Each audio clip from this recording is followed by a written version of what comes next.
Welcome to Tech Talk, y'all.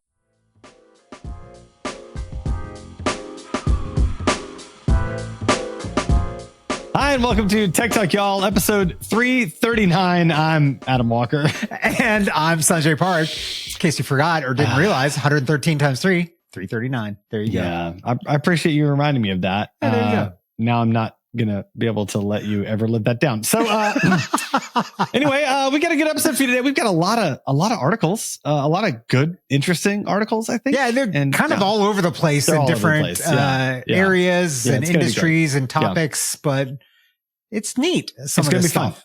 Some of it's scary, but some of it's neat. And most importantly, we're going to start with an article that you won't care about at all. So we're going to be very brief about it. I'm not even sure why we're talking about it, but I'll start.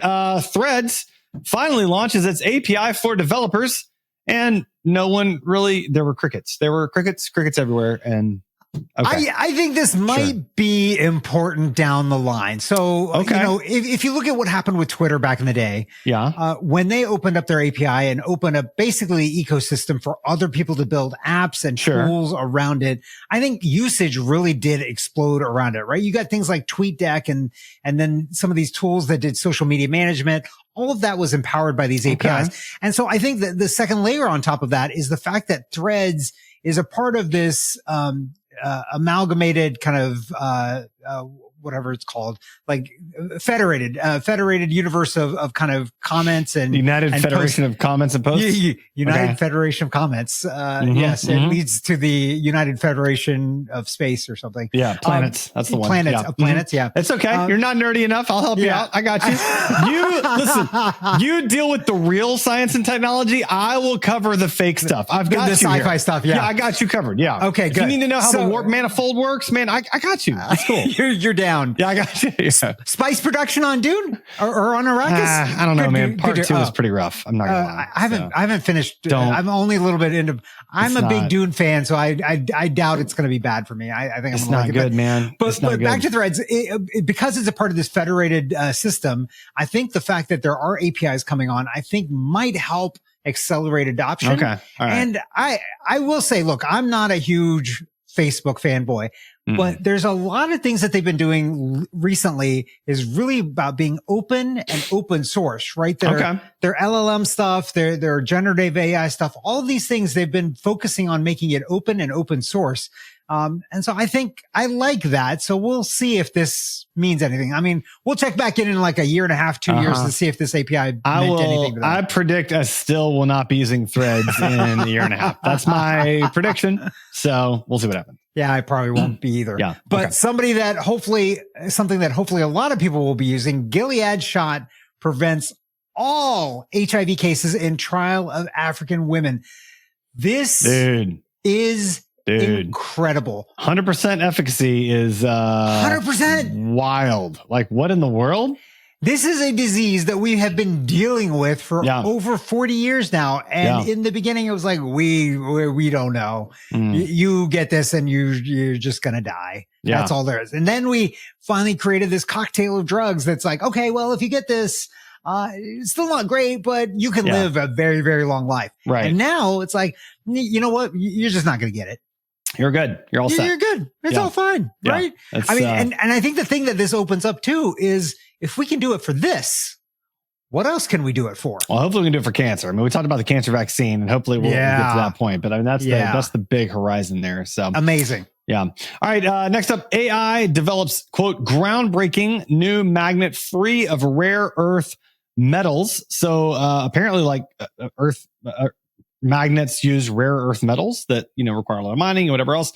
This one is free of it. And I guess I didn't really understand how AI was used to develop it specifically. Did you catch that part exactly? So it said it tested, how many properties? Well, it was like some number of alloys that was ridiculous. It was like a million different combinations, or something like that. Basically the using AI allowed them to do it 200 times faster to sift through all of these alloys and figure out like what are the promising ones, and then to actually do testing based on that. Okay. The other thing that's interesting about these magnets, and I never really thought about magnets, we've got all these little tiny magnets everywhere that are super strong, right? Neobidium magnets. Yeah. And that's the rare earth metal that's so hard to find and that's expensive. But basically these new magnets saw a reduction of 70% in carbon emissions to make these things. And they're using just regular stuff. All of these stories, like we talk about these stories week in and week out. And it just reminds me over and over again. We think we're so smart. Yeah. And we figured everything out. Yeah. And then something else comes up and like, we are so dumb and we figured out nothing, right? Like we figured out yet a new thing and it just reinforces AI is proving that we're so dumb and we figured out nothing. Like that's really, we're smart because we made the AI that figured out the things that we were dumb about. Now points out how dumb we are. Yeah. Right. Yeah. But I think we should like just calm down a little bit about promoting ourselves as being so super smart because we're still figuring stuff out. Yeah. Talking about, is it me or is it you? Is it me? I think it's you. Yeah, you're right. It's me. Okay. Talking about things that we're still figuring out, but this one is kind of awesome. Yeah, it's crazy. How the laptop could become the battery. New revolutionary carbon-based material means your laptop chassis could become a power source, eliminating the need for a traditional battery. Again, material science stuff that it's like, okay, we're still stupid. We don't know things and we've now just figured out a new thing. But imagine like your actual case of your computer could be the thing that stores the energy that runs your computer. That's crazy, man. Like that's some, I mean, like take that to the next level. Like your car, right? Could like your car chassis could be what stores the power for your EV. Like, wait, what? That's craziness. The passenger cage that protects you in accidents could be powering the car. That's crazy. I mean, I don't even know. That's living in the future right there, man. Take it another step. What if we could build building materials out of this stuff? Yeah. And then your house is the battery that runs your house. Or skyscrapers. Skyscrapers are the battery. The infrastructure of the skyscrapers power the whole building. It's like one giant battery. Just crazy. That's just wild. Just crazy. And I am so excited to see that day. All right. On a less technological innovation, but still kind of interesting, mildly interesting. A supermarket trip may soon look different thanks to electronic shelf labels. So this in particular, Walmart is going to be rolling out, I think, electronic shelf labels. And what's crazy to me is I've seen these in stores for years. Like I think Kohl's has electronic labels. Exactly. And like they can roll out price updates everywhere in the store instantly all at once. And like, it's way more efficient. And I've always wondered, like, why doesn't everybody else do this? It makes no sense not to do this. And so finally other stores are catching on and going to do it. It's going to save a ton of manual labor, I guess, at doing price changes. I think it's going to be a good thing for consumers. It'll be interesting. So I don't know about that last part that you said. Okay, so I've seen them too. And I think it's good on the store side. But in this article, they talked about how they could change prices as quickly, as often as every 10 seconds. Say it's hot outside and then the price of ice cream goes up. So here's the question I have. Yeah. I pull out that tub of ice cream out of the thing and then the price goes up. Or the price goes down. Which price do I get? You get whatever the price is when you're at the register. That's what you're going to get. And you're going to be mad because it's going to be different. That's what's going to happen. Don't like that. I've also wondered what they do. I think like in gas stations, what they do is they change the price outside and then they wait like 10 minutes before the price changes on the pump. Yeah, maybe that's what they'll do. They'll be like a timed thing. They'll like assume a grace period, like an hour, like grace period or something like that after the price change. I would appreciate a grace period that also includes like, hey, if in that grace period the price has gone down from when we're going to hook you up. We're going to give you the low price, right? Yeah, I like that. I think that's right. So if they do that, I'm a fan. Okay. If they don't do that, I'm going to be angry. Yeah. Well, I mean, I'm going to see if I can get in cahoots with them and make you angry. That's going to be one of my I think that's like your goal almost all the time, isn't it? Yeah. It's one of them. Yeah. I mean, fluster, angry, whatever, messing with you basically in general. Yeah. So, well, somebody that's trying to mess with you so that you don't drive around is Uber. They'll pay you up to $1,000 to ditch your car for 5 weeks. Yeah. It's only like 175 people or something like that, right? I would it's a do trial. it. Ditch my car for 5 weeks for $1,000. Sure, man. They're just going to give you a bunch of ride credits, but like the whole point is like, because the idea behind it is that the average car payment is $1,000. Right. So what if you didn't have that and you have the freedom and flexibility to do all these other types of transportation? How would that affect your life? How would it affect your mental health? And very likely it would be a positive impact, I think, for a lot of people. So it's kind of an interesting idea. So it is ride credits, but there is some cash component to it as well, so that you can use that on transit and things like that. And then I think there was something else. Oh, they're giving you Uber One or whatever that's called for free for the month. So it's just a 1 month trial. Apparently they did this in Australia as well. And now they're starting to roll it out into other places to just encourage alternative behavior instead of driving and clogging up the roads. All right. Next up, we're going to go through like a legal hacky sort of section, I guess. I don't know. U.S. bans sale of Kaspersky software, citing, is that it? Security risk from Russia? Is that not how you pronounce that? I just killed him. I just killed him. I killed him, everybody. He's dying over there. I'm that good. Kaspersky. Yes. I don't know how to pronounce that. Why would I know how to pronounce that? Listen, I don't know. Kaspersky. Okay. That's fine. I think you're actually a Russian agent that's pretending not to be a Russian agent. That's why you're mispronouncing it so badly. I found you out. You figured it out. Yeah, I did listen to a lot of Russian as a kid, but that's a different story. So, yeah. So what is up with this? And like, what's happening? So Kaspersky is a Russia-based antivirus software. Okay. And the U.S. government says, no, not anymore. We're not going to allow that to be sold here in the U.S. because of the concern of the Russian government infiltrating a bazillion computers using this. Okay. For our listeners, I will tell you, I used to use Kaspersky. It was actually a recommended piece of software from Kevin Mitnick. Rest in peace. When he used to be alive, I saw him at a talk and he recommended it. So I started using it because that guy is scary in terms of all his security stuff. But years ago, I actually moved on from Kaspersky, and F-Secure is probably the one that I would recommend now at this point. It's based out of the Nordic country of some sort, Sweden, maybe? Norway, Sweden, one of those places. And it's got a really, really good reputation. So, if you're a Kaspersky user and now realize that you should not be, take a look at F-Secure. It might be a good option for you to switch over to.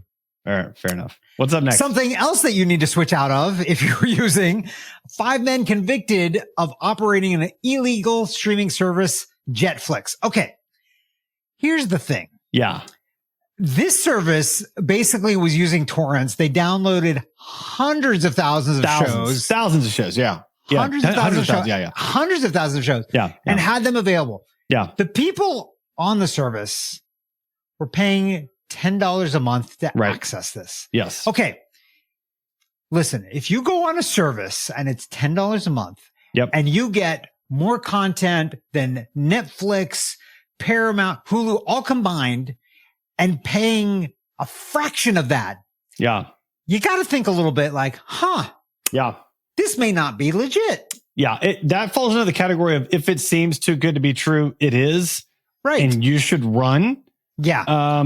Yeah. So look, if you were using the service, maybe don't use services now moving forward that are questionable. Right. I know it costs more money to use the non-questionable ones, but also what it allows you is to not go to jail. Yeah. I like that. I think that's good. I like the whole being allowed to not be in jail thing. Like that's it's one of my favorite parts of life, really. Exactly. I agree with you. And to me, that's worth at least a couple $100 a year. Yeah, I think so. Yeah, I feel like so. Yeah. I mean, other people, they probably view prison as, hey, free housing, free food, free medical.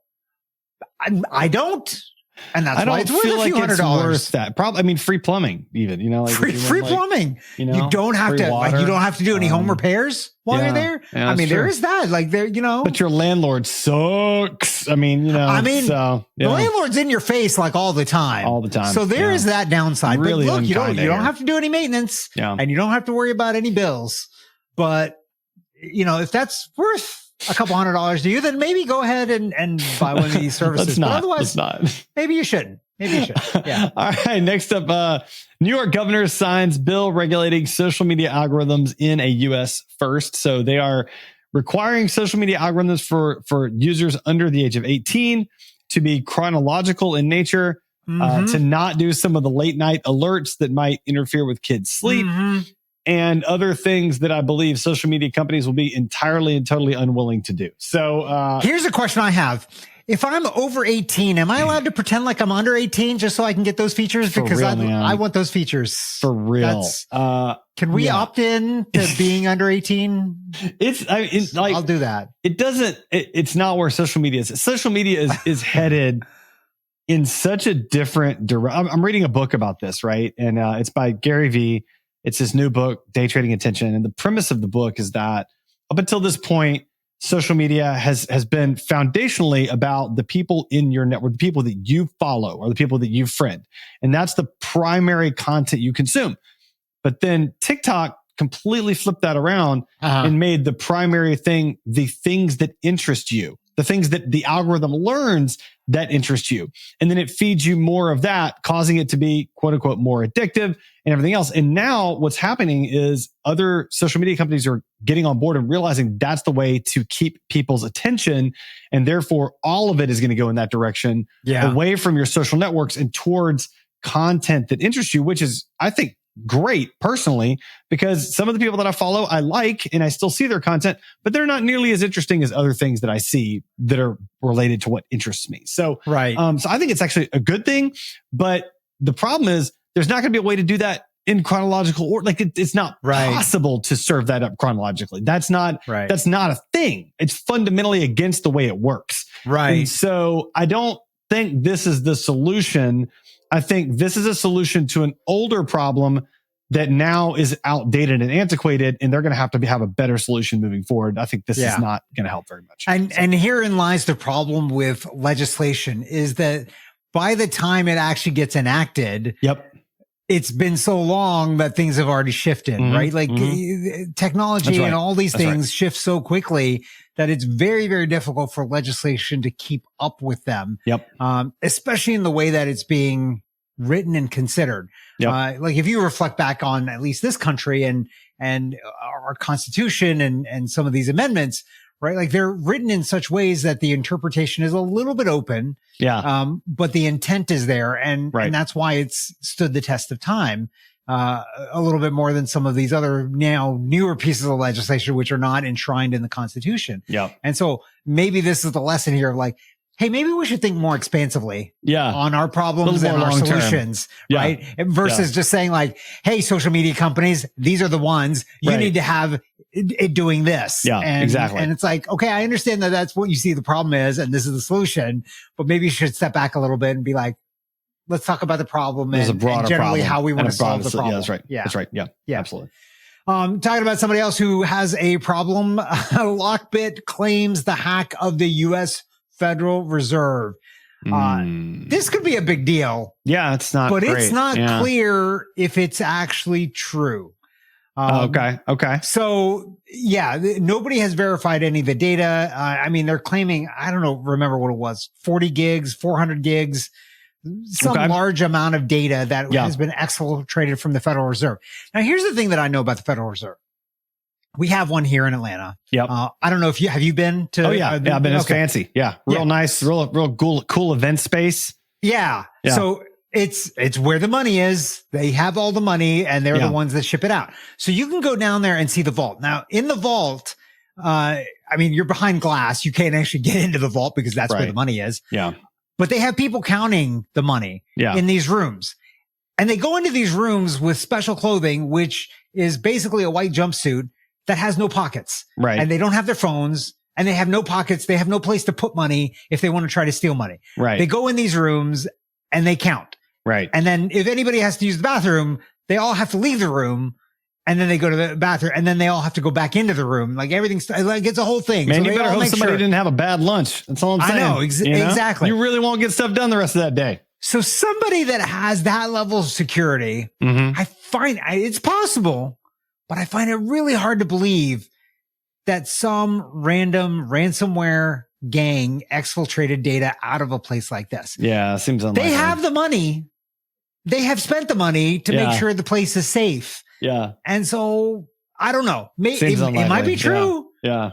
Lockbit, I'm not throwing shade. Don't come after me. Yeah. You know, like I don't have any of the money that the Federal Reserve has. So if you're angry, just keep going after them. We'll be friends. We'll keep being friends. Yeah, yeah. But I'm just saying, maybe prove that you did it, or if you didn't do it, try harder. I'd actually appreciate you not to try harder. Yeah, don't try harder. Speaking of trying harder, car dealerships in North America revert to pens and paper after cyber attacks on software providers. So this one definitely happened because they got locked out, and that was some bad news. So if you're trying to buy a car and it's from a dealer, it might be a minute because things have slowed down. It's tough, man. It's hard being a car dealer these days. You should probably think about who you're getting software from and make sure they're doing things safely. For sure. Because, Ooh, speaking of safety, what's next?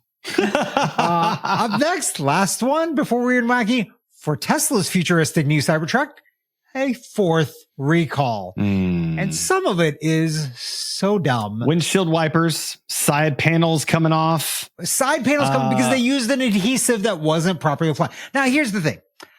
I expect when I buy a vehicle that it's not put together with glue and duct tape. Like, that's all I ask for. Well, I want side panels are going to have some glue. I think like that's actually pretty common for panels to have like small strips to have some glue. Small strips, not big panels that are going to go flying off and cause damage. And how big was the panel that we're talking about? I don't know. It was like a side panel or something. Oh, okay. It sounded like it was big enough that it would that's different. Cause an accident. Like some of the small accents on like the doors and stuff are pretty common for it to be glue, and that's fine, and that's super common.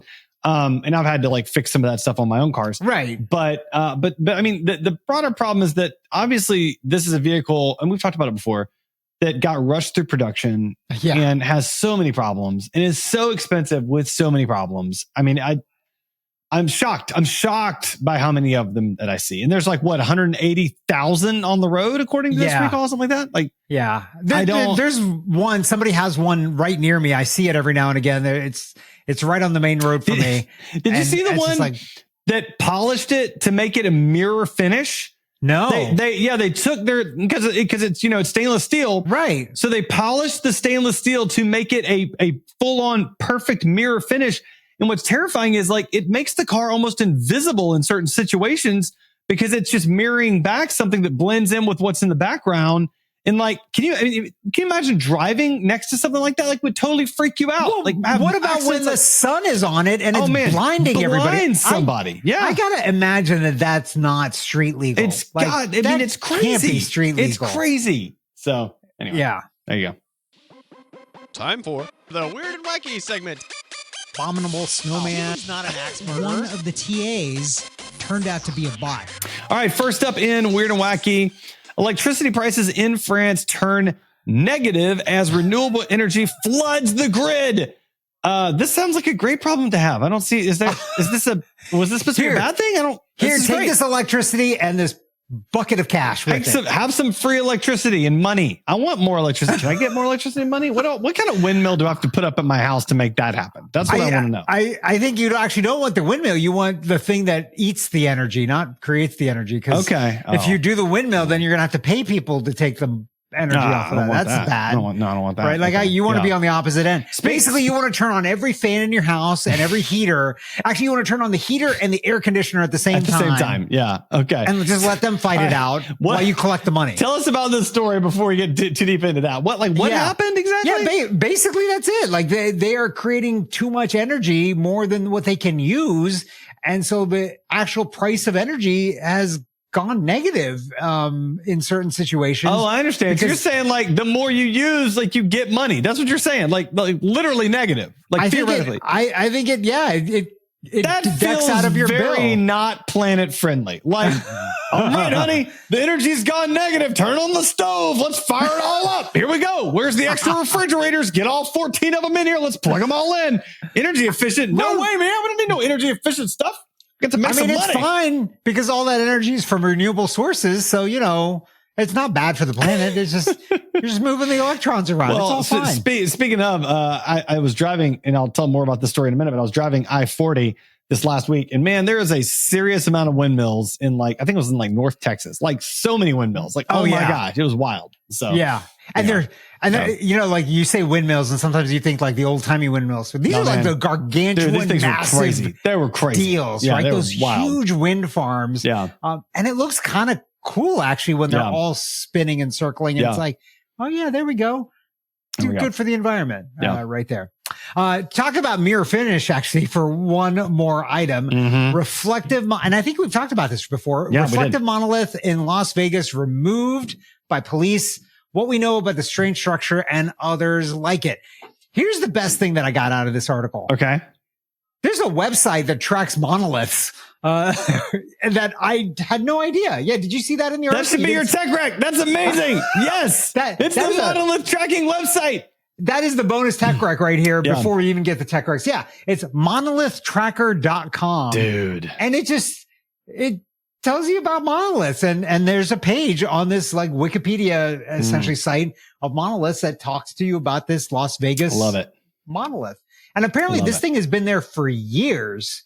And yeah, it was spotted in 2020. And now all of a sudden they're like, yeah, it's a problem with the environment. Well, what's crazy to me is that, so a couple things. First of all, no one still knows who's putting up these random monoliths, right? So it's like the identity of Banksy. We don't know, right? Yeah. The second thing is they're apparently happening a lot of places, all over the world. Yeah. This isn't just a random, US one, sort of thing either. So, it's a very elaborate something that's going on, which I find amazing and kind of hilarious. So, right. And the other thing, if you read some of the people that have talked about this, that have inspected these items afterwards, they're like, the person or people that are doing this are highly, highly skilled. This isn't some person in their garage being like, hey, I got a welding torch. Let me put together a monolith. This is highly, highly, configured, highly, highly manufactured. They're talking about the welds being a single weld all the way across.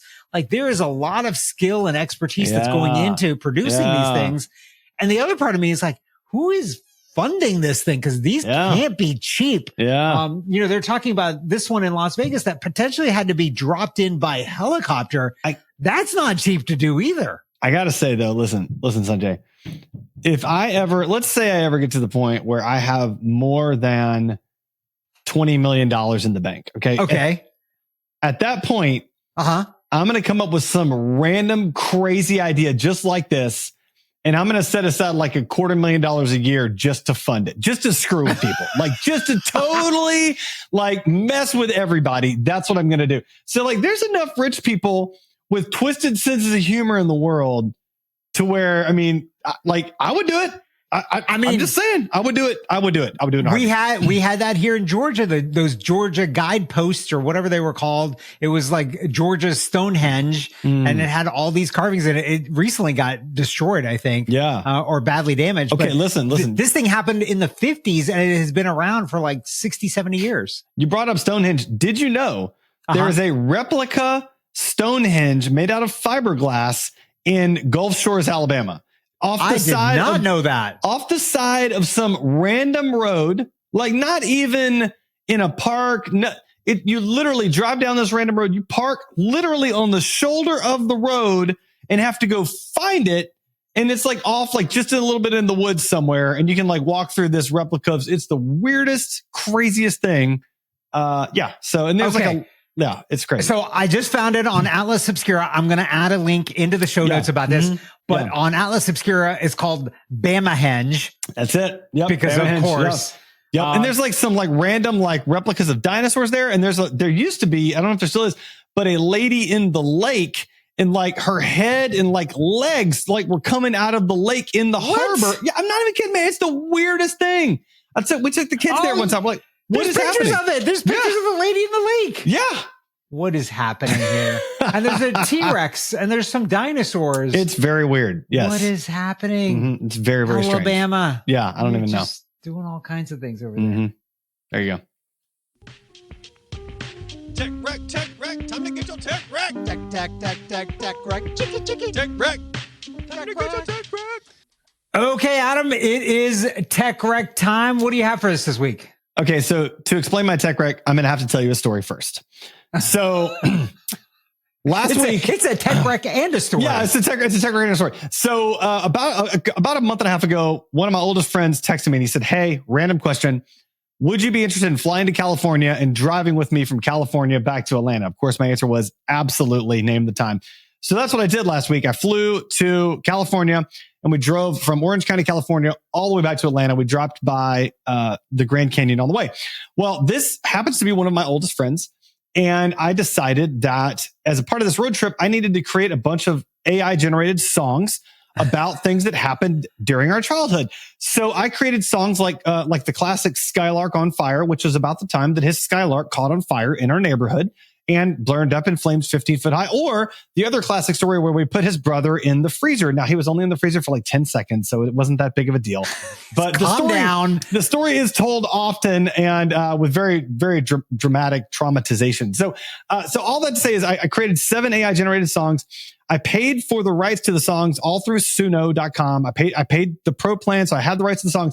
Then I used my tech rec for this week, which is DistroKid. And I used DistroKid to distribute the songs across all platforms. So you can go and look up the band Flint 32 on every single platform spot. And by the way, that's also happens to be related. I won't tell you where, but related to his original street address where we lived.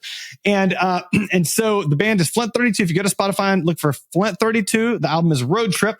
You can find my distributed songs on Spotify. They're there for everybody to consume because of DistroKid, which is my tech rec for the day. So, sorry. And then as a part of this whole thing, I took these songs and I dripped them or sprinkled them into a playlist that was about 9 hours long for our road trip.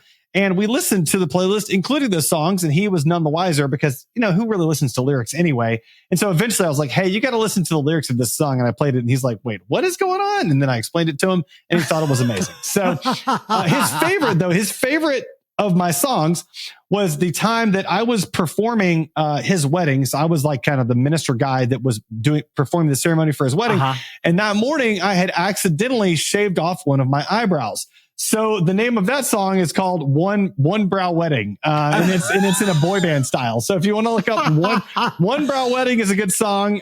You'll enjoy it. It's on Spotify. It's on Apple Music. I think it's on TikTok. I mean, it's everywhere. It's great. Okay. So, I got to understand. How did you manage to accidentally shave off one eyebrow? I put on the beard, I'm using the beard trimmer.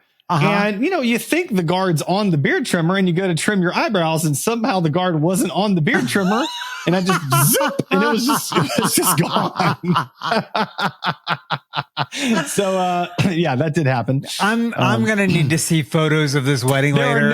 There are no photos that are close up enough for you to know the difference. Cause I used an eyebrow pencil and we penciled it in and my wife did a great artistry job. And it was fun, so. Dang it. Yeah. I totally wanted you to be a one eyebrow minister. Yeah. So, I think that's actually your new domain name. One eyebrow minister. One brow wedding minister. One brow wedding. So I'll tell you, Flint 32, the album is Road Trip. Go look it up. It's amazing. How many cents or dollars have you made in royalties? I have not looked, but I'm going to go with probably 0. But we enjoyed the album several times over on the trip. So does DistroKid get like those royalties for you? And then I think they do. Yeah, they do. Yeah, and then you get like it piled, and you can connect your bank account to it and all that stuff. I mean, if there ever were royalties, which I'm sure there will not be. It's all about you taking off on TikTok. If that happens, you'll get that's true. Dozens of dollars. There's some of them were pretty catchy. I'm not going to lie. And I will say this too, like, so, I used Suno.com to create the website, the songs,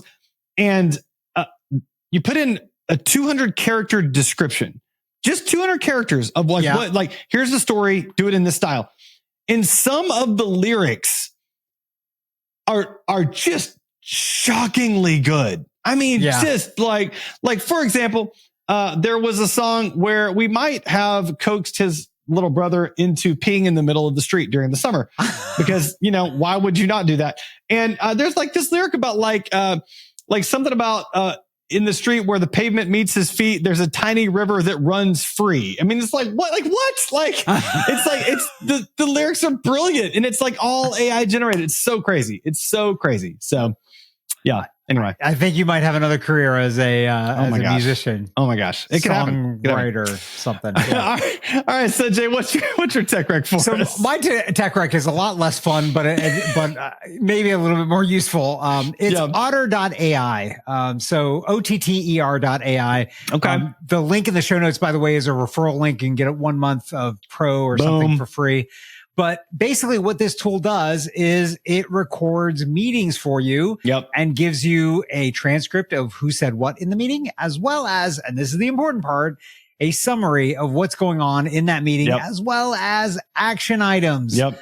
I have been using this and I love it. This thing will join your video meetings. So Zoom meetings, Google Meet, Teams, whatever. You can turn it on your phone when you're in a meeting. And I have now been going into meetings not worried about recording what's happening or taking notes or anything else like that, because I'm like, I got it. Like the thing is going to tell me later. Well set, and then I'm going to review what action items there are. Now, I'll tell you, it's not 100%. Sometimes the summaries are like, that's not what we talked about. But by and large, it is pretty close. It is good enough.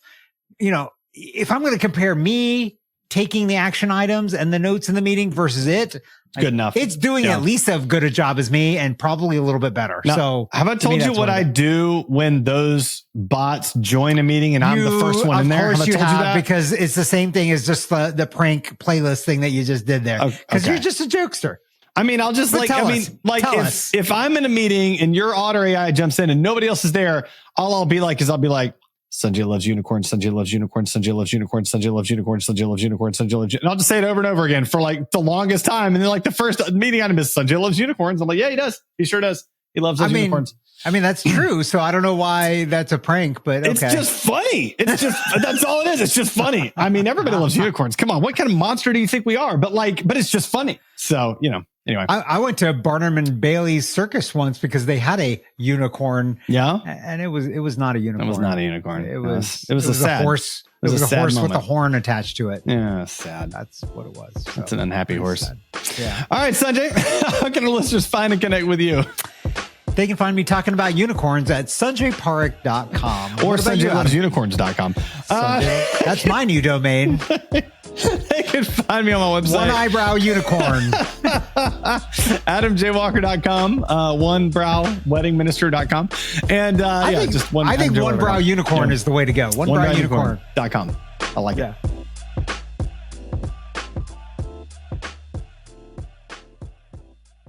Dun, dun, dun.